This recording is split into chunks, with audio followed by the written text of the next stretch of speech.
Hi friends, இன்றைக்கி நம்ம முருங்கைக்கீரை பொரியல் எப்படி பண்ணலாம்னு பார்க்கலாம். ஒரு சட்டி வச்சுக்கோங்க. அதில் வந்து எண்ணெய் ஊற்றி கடுகு பொரிஞ்சதும் வத்தல் போட்டு நல்லா அதை வந்து முருக விடணும்.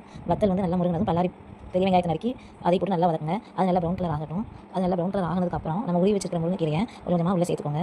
உங்ககிட்ட எவ்வளோ இருக்கோ அவ்வளோ முருங்கைக்கீரை சேர்த்துக்கோங்க. எங்கள் வீட்டில் நாங்கள் நிறைய சேர்த்துக்கோம். ஏன்னா நாங்கள் ஒரு 7 பேர் சாப்பிட்றதுக்கு நாங்கள் வந்து முருங்கைக்கீரை போட்டுருக்கோம். ஆனால் இது போடும்போது இவ்வளோ அதிகமாக இருந்தாலும் அப்புறம் வதக்க இது வந்து நல்லா சுருங்கிடும்.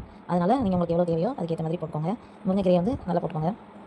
அப்புறம் பெரிய கரண்டி வச்சு பின்பக்கத்தை வச்சு இந்த மாதிரி சுருட்டி அதை வந்து வதக்கி விடணும். அதை நல்லா வதக்கணும். வதக்கிக்கோங்க. அது இங்கே வதக்க அதுவே சுருங்கி வந்துருங்க. பாருங்கள் நம்ம எந்த அளவுக்கு போட்டோம். இப்போ இந்த அளவுக்கு நல்லா சுருண்டு வந்திருக்குன்னு. இதில் வந்து தண்ணி சேர்க்கக்கூடாது. தண்ணி சேர்க்காம அந்த நம்ம ஊற்றின ஆயிலே இதை வந்து நல்லா வதக்கணும். அது நல்லா வேகணும். முருங்கைக்கீரையை பொறுத்தவரை நல்லா வெந்தால் தான் உடம்புக்கு நல்லது. அதனால் நல்லா சுட்டி அதை வந்து வதக்கி வேக விடணும். நல்லா வதக்கிக்கோங்க. அந்த ஆயிலே அது வந்து குக் ஆகட்டும்.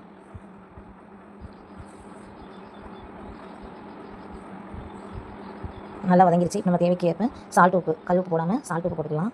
அது நல்லா போட்டுட்டு அது நல்லா மறுபடியும் வதக்கி விட்டுக்கோங்க. நல்லா உப்பு எல்லா பக்கமும் சேர்கிற மாதிரி பரட்டி விடுங்க. நல்லா வெந்துருச்சு. இன்னும் 2 நிமிஷம் அதை லேசாக நல்லா வதக்கிக்கோங்க.